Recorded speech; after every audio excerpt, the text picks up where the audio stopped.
Then he goes back to the hadith and translates it as follows. Let us read first what the hadith is saying. This woman, her name Khawla bint Hakim, she gave herself to the Prophet to bang her. She wanted him to do the F word to her. Okay? So she came to him and she said to him, Prophet, can you bang me? Let's check whether he translated it right or whether he lied again. Here is the official website of the University of Southern California. Please open the main page. This website has the text of Islam, the Quran and the Hadith. This is not my website. This is not an Islamic website. This is the official website of the University of Southern California. www.usc.edu. Then please come here and write and type Muslim texts, then press enter. Then come to compendium of Muslim texts. Then go to Sunnah, which means Hadith. Then go to a collection of the Hadith of Sahih Bukhari. Then go to the book number 62, Wedlock Marriage. And finally go to the Hadith number 48, and let's read it. Khawla bint Hakim was one of those ladies who presented themselves to the Prophet for marriage. Great liar. Again, we caught you lying here. This woman never said to the Prophet, can you have sex with me? She came to offer herself to the Prophet for marriage. This shows how chaste she was, because when she loved a man, she didn't wish for an illegal relation with him. She wished for a clean relation of marriage. Why then does this Christian pagan say that this woman came to offer herself to the Prophet for sex? I believe that's really a great shame that some people call themselves nowadays followers of Jesus Christ. I don't believe that these are the manners of Jesus Christ. Is lying from the manners of Jesus Christ? But do you know why he uses the Arabic texts? Isn't it strange? Doesn't he know that there are so many websites where he can find the hadith in English? How come he uses the Arabic text and he speaks English? As if he himself should translate. The answer is very simple.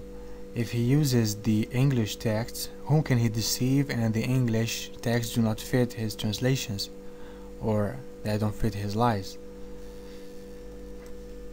Now we continue with another episode of the lies of this cancer. And in here you will see Aisha, she is saying, isn't it like, don't those women have a shame to give their body to a stranger? Let us go to Google Translation and see the translation of Google. Excuse me? You said the translation of Google? Yeah, sure, we all know that the translation of Google is perfect. Google knows all the grammar of such a rich and complicated language like Arabic. Hey clown, do you really want to make fun of people? Do you really think that the listeners are fools, just like you? Now, did really Aisha, may Allah be pleased with her, say that? I think the listeners already guessed the answer. Let's read the hadith that we just saw on the official website of the University of Southern California. Book 62, Hadith 48. Khawla bint Hakim was one of those ladies who presented themselves to the Prophet for marriage. Aisha said, doesn't the lady feel ashamed for presenting herself to a man? Which means for presenting herself to a man for marriage. Because in the beginning of the hadith we read, Khawla bint Hakim was one of those ladies who presented themselves to the Prophet for marriage. Thus, Aisha said, doesn't the lady feel ashamed for presenting herself to a man for marriage? So Aisha never said, doesn't the lady feel ashamed for giving her body to a stranger? So again, this is another lie of the Trinitarian cross worshipper, and even in the translation of Google we don't see the word body. Now the problem is not here. The problem is, who is Khawla? The woman she gave herself to Muhammad is the aunt of the Prophet of Islam. Not true, this is another lie. Khawla isn't the aunt of the Prophet of Islam. The answer is very simple. In Islam we don't believe that the passage that said that Khawla was the aunt, we don't believe that this passage is authentic. But beware here, I am not saying that this hadith isn't authentic. I am saying that the passage that says that Khawla was the aunt of the Prophet, I am saying that this passage isn't authentic. But do I have a proof here? Yes, I do have it. First of all, know that the Quran openly and explicitly forbids on a Muslim man to marry his aunt. Quran chapter 4 verse 23. Forbidden unto you are your mothers and your daughters and your sisters and your father's sisters and your mother's sisters. Secondly, what did Aisha say when Khawla came and offered herself for marriage to the Prophet? If really Khawla was the aunt of the Prophet, do you think that Aisha would have said, doesn't a lady feel ashamed for presenting herself to a man? Or would she have said, doesn't an aunt feel ashamed for presenting herself to her nephew for marriage? Just tell me, which one of the two has priority? If the fact that a woman offers herself for marriage to a man, this fact wasn't liked by Aisha, how would have Aisha then reacted? How would she have reacted if an aunt offered herself for her nephew, to her nephew for marriage? Why did Aisha make use of this opportunity and said, how can an aunt offer herself to her nephew for marriage, and the Quran openly prohibits? Why didn't she say that?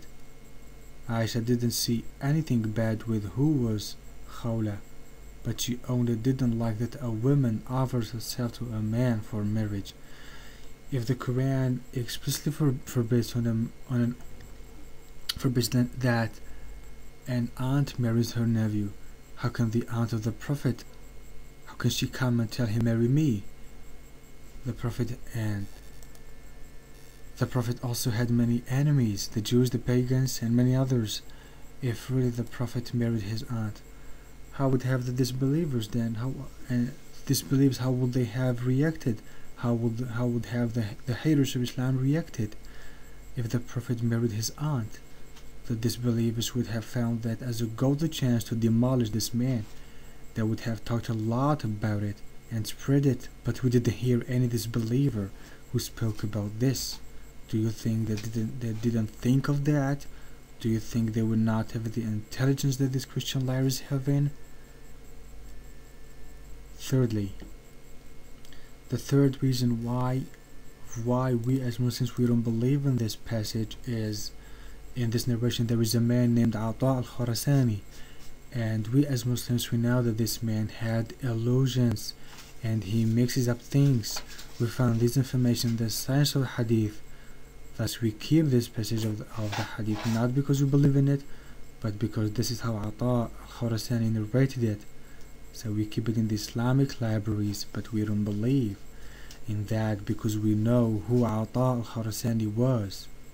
And if we really were afraid of this narration, we would have hidden this narration before that His Holiness, this Christian liar, comes and tells us about it and shows us how intelligent he is.